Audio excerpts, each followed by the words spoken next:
Hola, ¿qué tal? Feliz inicio de semana. Estamos en lunes, arrancando con las noticias. Por supuesto, quédese con nosotros durante esta hora.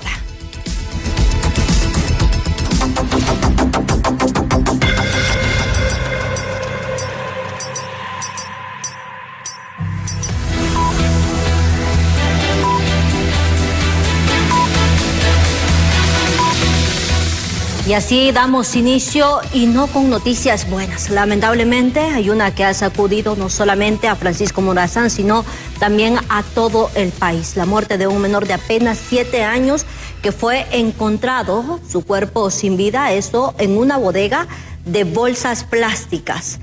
La madre, por supuesto, pide que se haga justicia por este crimen tan lamentable, que además ya hay algunas personas capturadas y sobre todo un principal sospechoso. Veamos la siguiente nota.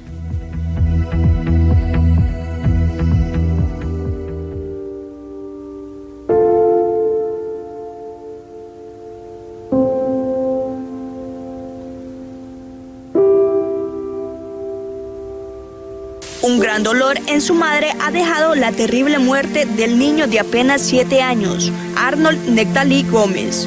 Su cuerpo fue encontrado dentro de una fábrica de bolsas ubicada en la aldea El Tablón, en el Distrito Central. De acuerdo con informes policiales y como lo demuestra también una cámara de vigilancia, el menor habría sido persuadido por un hombre para acompañarlo hacia la solitaria bodega, donde se presume que otras personas también participaron en el crimen.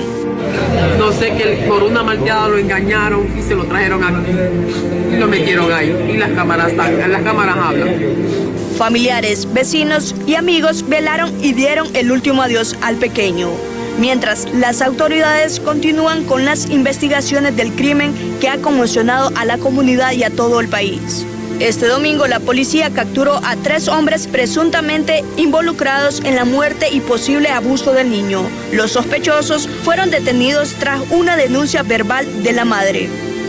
Gracias a la declaración de uno de los detenidos, los agentes localizaron el cuerpo del menor dentro de bolsas de material reciclable alrededor de las 12:30 de la madrugada del 1 de noviembre. El principal sospechoso del asesinato del niño, identificado como Freddy Arturo Osorto Ordóñez, incluso ya había sido acusado de violación contra un menor de 12 años en Puerto Cortés. Su madre pide que la muerte no quede en la impunidad.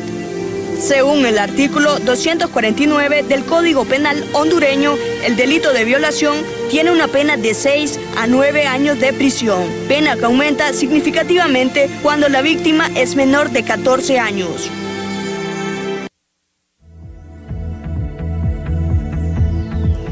Qué lamentable, vea usted, no hay respeto ya por la vida y menos por la de los menores. En los últimos meses han sido protagonistas de cada uno de estos hechos, abusos y por supuesto también asesinatos. Por ello, los miembros de los derechos humanos alzan la voz para que se pueda hacer algo al respecto y que no sea un caso más de los que queda en la impunidad dentro de nuestro país. Berenice Amaya, con usted la información a esta hora. Buenas noches. Muchas gracias. Me acompaña Hugo Maldonado, presidente del CODE, para que él nos amplíe información en cuanto a lo que está ocurriendo con la niñez hondureña. Principalmente están siendo víctimas de 2 flagelos, las muertes violentas y abusos sexuales. Es bastante lamentable este último caso, este niño de 7 añitos que fue abusado sexualmente y después lo mataron de una manera violenta. Preocupante lo que está ocurriendo con la sociedad. Bueno, nosotros desde el punto de vista de los grupos vulnerables, la niñez es uno de los grupos más vulnerables a nivel del contexto nacional o la familia hondureña. Primero porque, miren, siempre hay involucrado un familiar o una persona cercana, un amigo de una niña que entrucha a otra niña y a veces se las lleva, a veces las venden, las tratan y etcétera. Y los padres y los familiares se quedan preguntando dónde están los niños. Este menor de este dantesco hecho criminal que todo el mundo lo hemos condenado, esperemos que la justicia pueda dar respuesta aunque eso de dar respuesta a la justicia no significa que va a nacer de nuevo el niño y va a volver al seno familiar. Hay tantas cosas que pasan alrededor de la niñez hondureña que pasan desapercibido en la escuela, en el colegio, en el ambiente familiar, o en la colonia o en el barrio donde viven. Muchos niños inclusive son hasta reclutados por los grupos antisociales. ¿Para qué? Para llevar o traer mercancía o cualquier otra naturaleza. No estoy diciendo que este es el caso del menor, de ninguna forma, sino que ese es el contexto que tenemos nosotros a nivel de algunos departamentos. Y la otra situación es que muy poca prevención en favor de la niñez, específicamente la niñez en escuelas. Ya ni se siente ni se ve que una patrulla entre, inspeccione. La verdad es de que hay que hacer políticas públicas encaminadas para fortalecer la familia y proteger a la niñez de este país. Como derechos humanos, ¿cuál es el llamado que usted hace para que existan mejores sanciones para las personas que cometen estos tipos de delitos? ¿Reformar el Código Penal podría ser una de estas? Mire, el Código Penal establece penas claras. El problema es que la impunidad de muchos delitos contra menores, contra niñas, contra las mujeres, etcétera, se quedan en la impunidad porque no se investigan. Entonces, lo que nosotros creemos que la lucha es contra la impunidad, porque la impunidad es la que la pone en riesgo a usted, a mí, a cualquier menor en este país y a cualquier adolescente en un centro educativo o en el barrio y la colonia. Si luchamos contra la impunidad, entonces vamos a tener respuestas más concretas, porque cada uno de los perversos que están, cometiendo este tipo de delitos está siendo juzgado por la justicia hondureña y nos garantizamos de que va a estar privado de su libertad pagando el delito que cometió. Caso contrario, si no se investiga, la impunidad nos está poniendo en peligro a todos. Muchas gracias a Hugo Maldonado por parte de los derechos humanos, quien nos amplía esta importante información en torno a lo que está ocurriendo con la niñez hondureña. Retorno al estudio central. Buenas noches. Buenas noches, Berenice. Y vea, eso no acaba aquí. El Ministerio Público también ha obtenido un auto de formal procesamiento y la medida cautelar de prisión preventiva en contra de Gerardo Zelaya Sánchez, a quien se le supone responsable del delito de homicidio en perjuicio del niño Brian Giovanni Vázquez Valle, quien se encontraba junto con otros menores bañándose en una laguna de una hacienda. En ese momento llegó el joven Gerardo Zelaya a bordo de una motocicleta, quien les dijo de que se salieran de inmediato del agua y también sacó su arma y le disparó, impactando una bala en el niño Brian Giovanni Vázquez, que al momento de perder la vida se hundió en la laguna. Y en la audiencia inicial el Ministerio Público solicitó auto de procesamiento con prisión preventiva, por lo cual está aguardando prisión mientras continúa el desarrollo.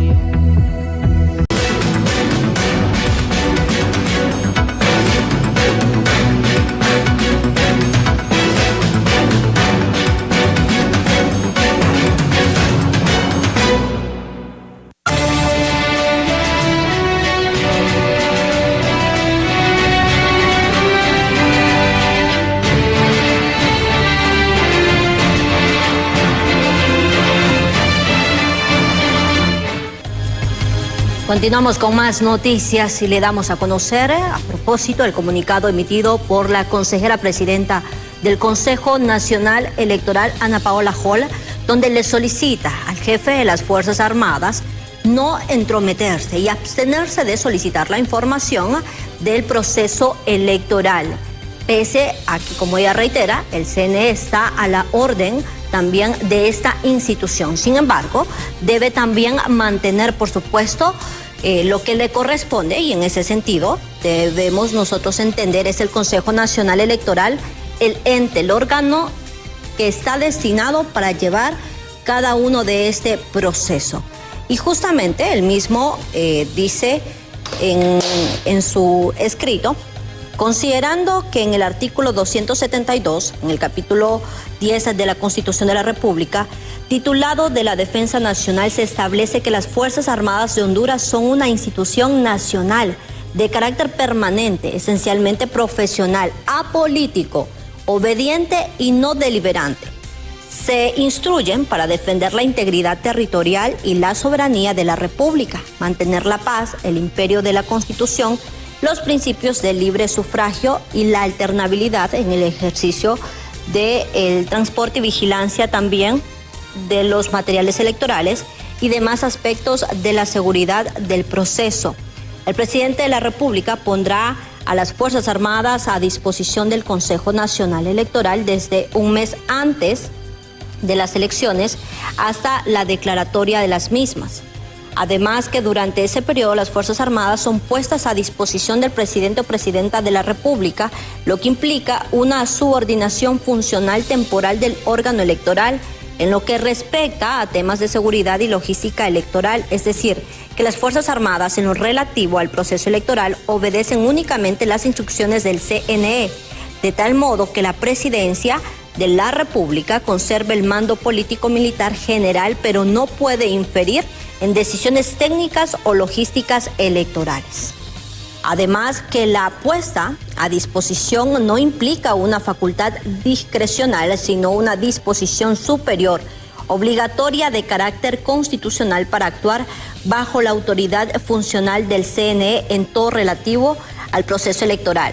Y además que ninguno de los poderes públicos puede contradecir o revocar las instrucciones emanadas del CNE, porque en ese ámbito y durante el tiempo establecido en el artículo 272 de la Constitución, la autoridad funcional sobre las Fuerzas Armadas en materia electoral constitucionalmente la tiene el máximo ente electoral. Que en el ámbito estrictamente electoral, las Fuerzas Armadas deben obedecer las instrucciones de la autoridad electoral, lo que incluye una serie de actividades derivadas de su función en la custodia, transporte y vigilancia de todos los materiales electorales y demás aspectos de la seguridad del proceso. Además que cualquier desobediencia o interferencia de autoridad distinta al CNE en esas tareas constituiría a una violación de su autonomía, independencia y facultades constitucionales y una transgresión del principio de neutralidad militar. Adicionalmente, también termina diciendo que remitir el presente acuerdo a las Fuerzas Armadas de Honduras y las distintas direcciones del CNE a efecto de las actividades que se coordinan actualmente y que somete a su consideración lo siguiente: como CNE debe girarse comunicación inmediata al jefe del Estado Mayor Conjunto para que en el periodo que se encuentra a disposición del Consejo Nacional Electoral se abstenga de emitir declaraciones sobre el proceso electoral o el CNE, pues este Consejo, el órgano constitucional a cargo del proceso, es quien corresponde la vocería del mismo. Por supuesto, el CNE podrá brindar toda la información que tenga que ver con el traslado de las maletas y la organización. Depende de lo que a él le corresponde, pero no debe tener una injerencia porque ellos, como bien lo dice la ley, están en este momento bajo la autoría del Consejo Nacional Electoral, que es el garante de este proceso rumbo a las elecciones del próximo 30 de noviembre.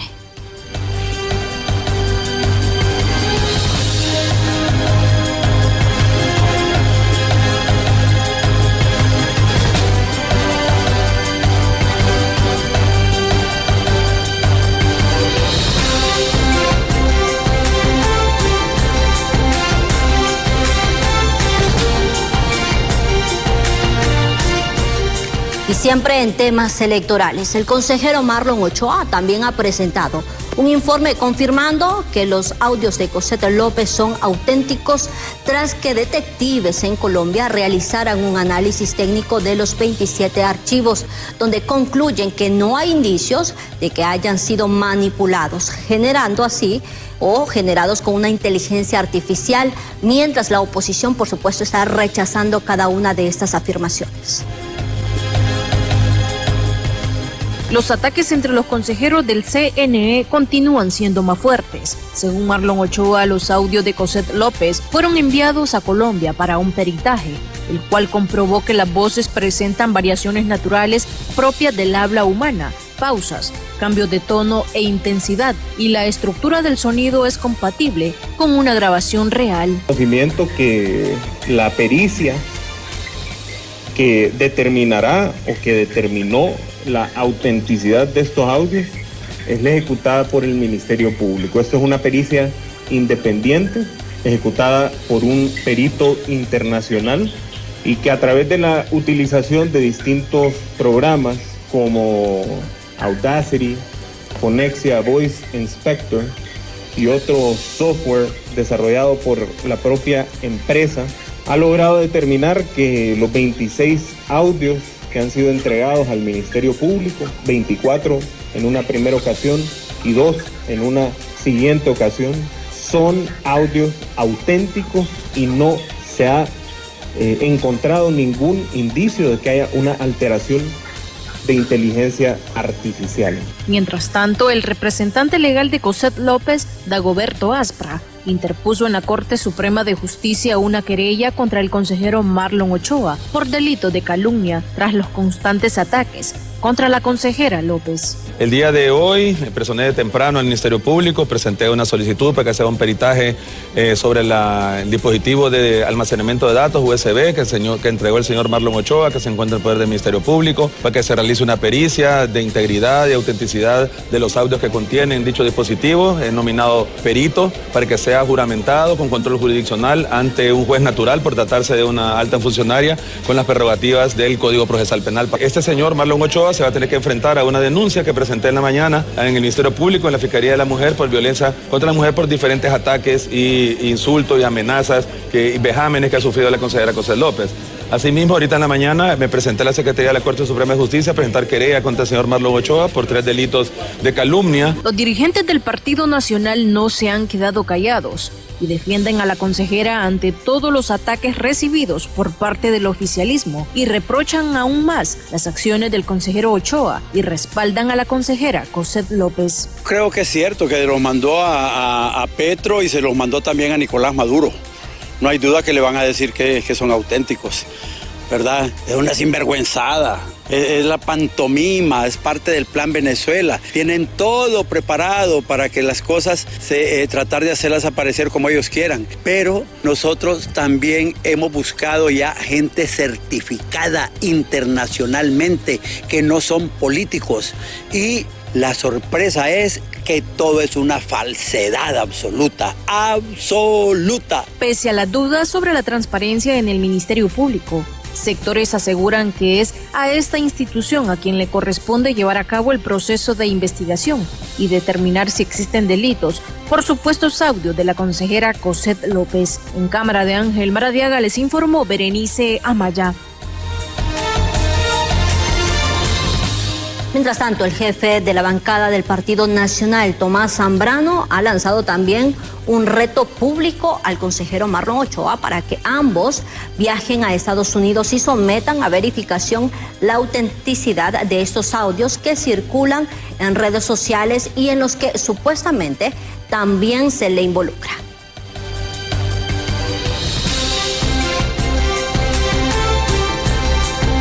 Un informe, entonces facilito le dije a Libre porque escuché al hombre que manda en este país, Mel Zelaya, salió en un medio de comunicación a decir que eran verdaderos. Entonces facilito, presidente Zelaya, usted es el que manda en el país, aquí no nos hagamos chivos, aquí no manda nadie más. Esta agenda de Plan Venezuela en Honduras de boicot al proceso y no ir a elecciones es por orden suya. Si usted dice que esos audios son reales, lo invito a usted, lo invito a Marlon Ochoa, vámonos a Dallas, Texas. Ahí hay uno de los laboratorios de primer nivel mundial en este tema audiovisual y de audio. Se llama el Audio Evidence Laboratorio.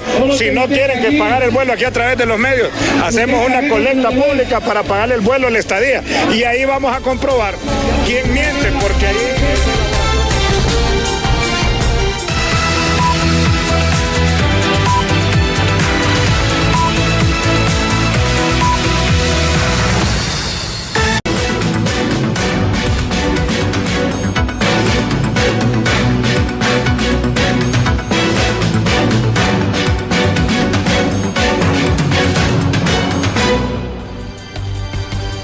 Continuamos con las noticias y, por supuesto, la consejera del CNE, Cosette López, también ha seguido manifestando este temor que ella siente debido a algunas amenazas que ha recibido en su contra.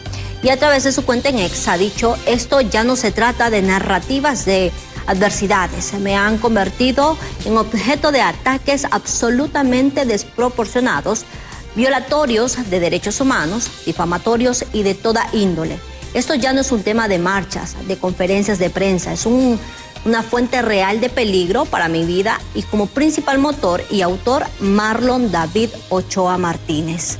Dejo claro esto frente al pueblo hondureño, frente a la comunidad internacional y frente a todos los que me han acusado de hacerme la víctima cuando denuncio.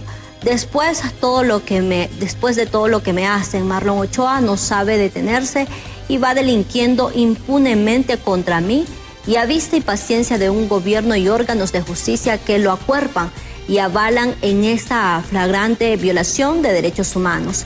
Solo le falta atentar contra mi vida, porque lo que más le importa es controlar el CNE, y así sería eficaz eliminarme. Lo veo cerca porque está absolutamente fuera de control y nadie lo detiene. Dejo constancia, ha dicho la consejera del CNE, Cosette López, ante este temor que ella siente por su vida debido a todo lo que ha sucedido, y más después de los audios revelados donde se le acusa que ella podría estar atentando contra el debido proceso electoral. Por supuesto, tuvo una reacción precisamente del acusado, el señor también consejero Marlon Ochoa. Soy un consejero propietario, dice, garante frente al pueblo hondureño para la realización de las elecciones limpias y transparentes, sin fraudes y sin trampas como en el 2013 y 2017. Es evidente que una conspiración se levanta por los operarios del bipartidismo golpista para intentar adulterar la voluntad popular. Eso es traición a la patria, delito de rango constitucional y de naturaleza imprescriptible, con penas de 15 a 20 años de prisión. Cada quien responde y se conoce por sus actos. No es mi voz la que se produce en los audios que revelan el proceso conspirativo. Si está en riesgo la vida de la consejera y ella así lo siente, debe solicitar la protección del Estado a través de sus instituciones, considerando la historia y los asesinatos de Janet Caguas, Carlos Escaleras, el fiscal de Oro, el zar antidrogas y Berta Cáceres. Los que asesinan todos los conocemos y están en la impunidad, ha dicho el consejero Marlon Ochoa, quien es también miembro del Partido Libertad y Refundación. Otra que también es parte de este ente institucional es la candidata a diputada también, Carmen Aidé. Ahora va a fingir un atentado, no se da cuenta que esto no es personal, no nos importa su condición de mujer, su familia, su expareja y todo lo que de ahí derive. Queremos que pare de delinquir y rinda cuentas ante la justicia. Queremos elecciones limpias y transparentes. Eso es incompatible con su presencia en el CNE. Esto, por supuesto, respondiendo al X de la consejera Cosette López. Sin embargo, hay otras reacciones también, como la de la diputada liberal Maribel Espinosa, quien ha dicho: estoy muy extrañada por la excusa formulada por parte de la consejera Cosette López. Debo pensar que está emocionalmente afectada porque al examinar su escrito compruebo que no tiene ningún fundamento legal para su excusa, al no contener ninguno de los presupuestos legales que le impidan resolver sobre el asunto sometido al conocimiento, por lo que no puede abstenerse de conformidad con la ley. Comprendo que está pasando por un momento muy difícil para ella y somos solidarias para defenderla, pero hoy le pedimos que le cumpla a Honduras. Lo que sí me preocupa es que conocer tales dilaciones ya se está poniendo en riesgo severamente el proceso electoral. No se debe llamar a los suplentes sin una abstención válida, porque será darle la oportunidad al libre a decidir por la mayoría en perjuicio del proceso que viene boicoteando desde el 9 de marzo. Gracias al doctor Ana Paola Hall por actuar ajustada a la ley con la debida reserva que le impone el cargo sin tantos bombos y platillos. Hoy han sido convocados los consejeros para deliberar y aprobar sobre este asunto. Espero que lleguen a dicha sesión la consejera Cosette López y Marlon Ochoa y, por supuesto, sí, la información que se sabe, llegaron los 3 consejeros ante esta sesión del Pleno que por supuesto fue citada para el día de hoy y que ya le tendremos más información.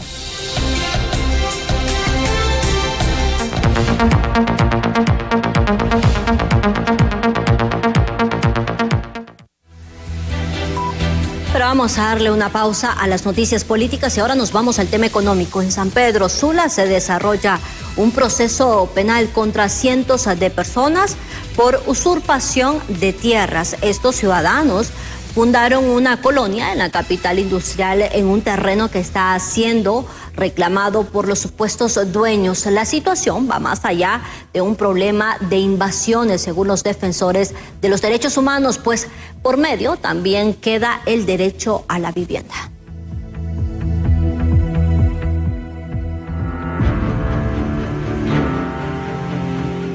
Un total de 204 personas son acusadas por el Ministerio Público de usurpación de tierras en San Pedro Sula. Se trata de los vecinos que fundaron hace unos 16 años la colonia Villas Paraíso, ubicada entre el Infop y la residencial Palos Verdes. En los juzgados se desarrolla la audiencia inicial, en donde los escenarios podrían favorecer o perjudicar a los imputados. Se puede provocar un desalojo, entonces en esta audiencia es muy importante porque es donde se van a presentar las pruebas pertinentes o realmente definir si los imputados a través de sus apoderados se acogieron al proceso de una conciliación con los dueños de pagar la propiedad. Por su parte, el director de Bufete de Estudios para la Dignidad, Víctor Fernández, quien asumió la defensa de estos ciudadanos, manifestó que la vía penal no resuelve los conflictos de las invasiones, pues la causa principal se deriva de la necesidad y el derecho de acceder a una vivienda. Porque ese es el tema central, es decir, ¿cómo resolves el derecho humano a la vivienda? Persiguiendo a la gente, criminalizándola, desplazándola o reubicándola. Es decir, ese es el tema que está presente acá. Y el hecho de traer un caso a la vía penal constituye, primero, un abuso de petición de quien cree tener el derecho y luego constituye una pérdida de perspectiva por parte del Ministerio Público de traer aquí a los tribunales de lo penal a las familias que se han constituido en asentamientos humanos. Los defensores de derechos humanos también cuestionan que los candidatos a alcalde por San Pedro Sula no tengan planes concretos para abordar el tema de la vivienda, que en esta ciudad constituye uno de los problemas sociales más graves, pues se estima que existen por lo menos 60,000 familias que viven en bordos. Con imágenes de Carlos Montes les informó Cintia López.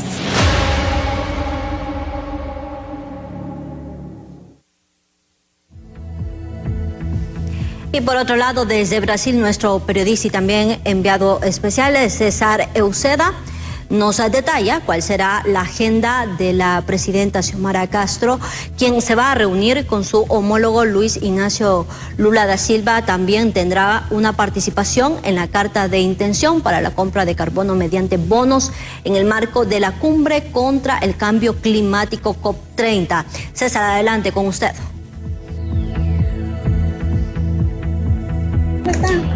Bien, muchas gracias, compañeros en estudio principal, televidentes a nivel nacional, licenciada Janet Flores. Así es, en este preciso momento que nos encontramos en el estado de Pará, justamente aquí en Brasil, en donde hace algunos instantes el ministro de Comunicaciones de Presidencial, Ives Alvarado, ha dado a conocer la importante agenda en el marco de la Cumbre Mundial de Cambio Climático en su edición número 30, en donde menciona una reunión con el presidente de Brasil, Luis Ignacio Lula da Silva, pero de igual forma la participación de la mandataria en el acta que podría iniciar la compra de bonos por parte de los países en vías de desarrollo, bonos que vienen a beneficiar a estas naciones, pero que también mejoran la calidad de aire, mejoran la calidad de vida a nivel mundial. Escuchemos al ministro Ives Alvarado. La presidenta, a partir de su llegada el próximo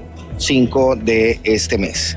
Ella, como ya lo confirma, llega en horas de la tarde ese día, el 5 de noviembre, y posteriormente, luego de unas horas, tendrá una reunión bilateral con el presidente anfitrión, no de Brasil, el presidente Lula, en donde se estarán tocando algunos temas de interés para ambas naciones. También se nos confirma que se le va a dar un reconocimiento al presidente Lula da Silva por parte del gobierno de Honduras y la presidenta constitucional de la República, Iris Xiomara Castro. Posteriormente, el 7 de noviembre, la presidenta participará como testigo de honor en la firma de la carta de intención de la primera compra de créditos de carbono con el apoyo de la coalición de países de bosques tropicales que ella presidió del 2023 al 2025. Bien, ustedes ya han escuchado al ministro Ibis Alvarado, en donde ha mencionado la importancia de esta agenda a desarrollar por parte de la presidenta, pero también hay algo importante y es que se menciona que podrían haber reuniones con otros mandatarios. Justamente recordemos que hay alrededor de 190 dignatarios o delegaciones de 190 naciones que asistirán a este magno evento, justamente aquí en Pará, en el estado de Brasil. Nosotros continuamos con ustedes en el estudio principal, compañeros, compañeras. Licenciada Janet Flores, muy buenas noches.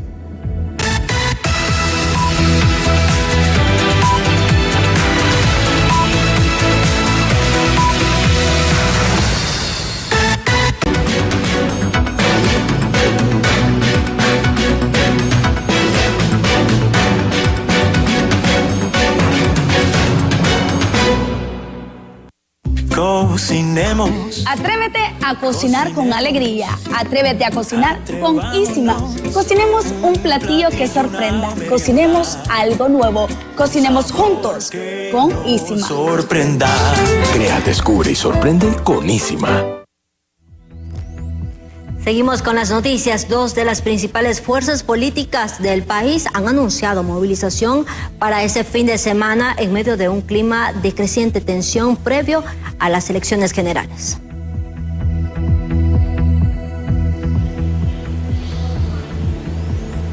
Así es, licenciada, muchas gracias. Buenas noches. En efecto, este día por parte del Partido Nacional se ha dado a conocer y mencionan ellos incluso que no descartan la probabilidad de autoconvocarse de nuevo, ya que ellos ampliaron el periodo de sesiones. La comisión permanente ya se instaló en el Congreso Nacional. Ahora, ¿qué posible panorama se puede dar de ellos autoconvocarse de nuevo a sesión? Me encuentro en compañía del diputado Harry Dixon de Libertad y Refundación para consultarle, diputado, con esto que han manifestado hoy miembros de la oposición.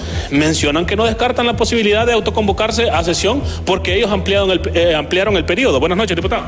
Muy buenas noches, un placer saludarlos. También buenas noches a todos los que nos están viendo. Bueno, ellos tienen el derecho de sesionar cuantas veces quieran.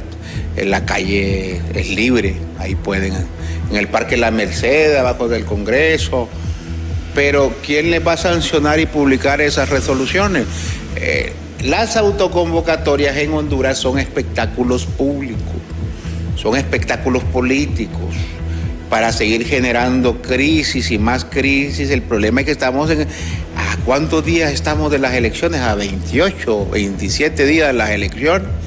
Y esta gente sigue jugando a ser políticos. No quieren entender que a los políticos nos eligen para resolver problemas, no para ser parte del problema. Y hoy la oposición es parte del problema. Dicen que defienden la democracia, que defienden la Constitución. Y usted les mira la cara, el rostro, son los que estuvieron en el 28 de junio del 2009 aplaudiendo un golpe de Estado. Usted le mira los rostros, son los mismos que votaron a favor de una reelección ilegal o votaron a favor de la venta del territorio nacional. El artículo 208 de la Constitución de la República establece que si acaso hubiera un problema, que yo espero que no lo haya, en el Consejo Nacional Electoral para poder dar la declaratoria de elecciones, pues lo hará el Pleno del Congreso Nacional, pero le siguen repitiendo a la población y los grandes medios de comunicación, o mejor dicho, los medios de comunicación tradicional se lo siguen repitiendo y repitiendo y repitiendo, y hay mucha gente ingenua o que pasa desconectada de estos conflictos que les termina creyendo. La ambición de ellos es ser, como dicen, los que dirijan el Congreso. Entonces que sigan jugando, algún día de repente se les hace realidad su sueño, pero en este no va a ser, porque la población los está viendo, la población castiga ese tipo de asuntos cuando se quiere engañar a un pueblo que ya no lo engaña nadie, ya hoy con todo lo que hay en redes sociales y todo, ya nadie engaña a nadie aquí todo el mundo sabe quién es cada quien, así que podrán decir lo que quieran, pero ellos van a seguir siendo la oposición ahorita y por muchos años más.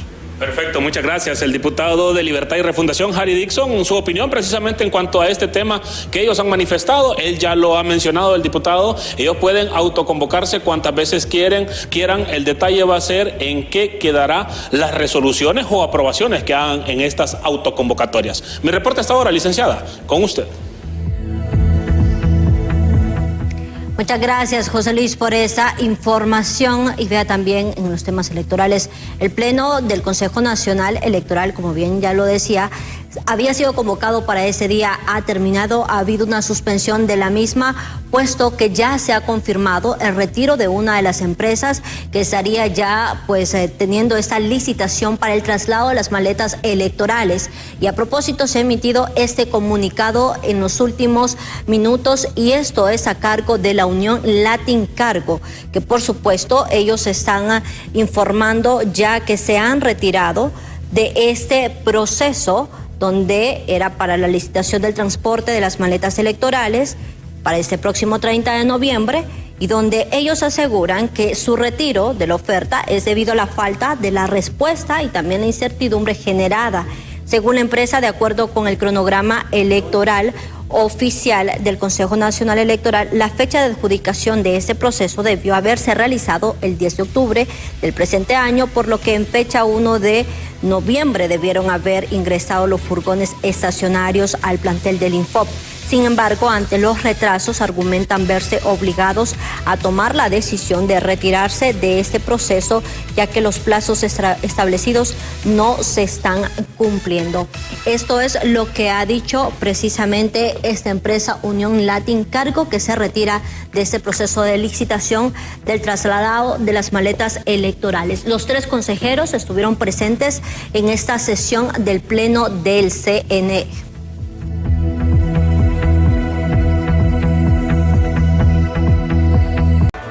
Hasta aquí con las noticias. Gracias por haber estado con nosotros. Recordarles siempre, usted comience su día informándose con Impacto BTV Matutino, seguido Diálogo de Impacto. Hola Honduras también está para que todos ustedes puedan informarse de los temas de actualidad a través de nuestras redes sociales también. Estamos activos y posteando cada una de las informaciones que se van generando a nivel nacional y también internacional. Será hasta el día de mañana. Que tengan ustedes una feliz noche.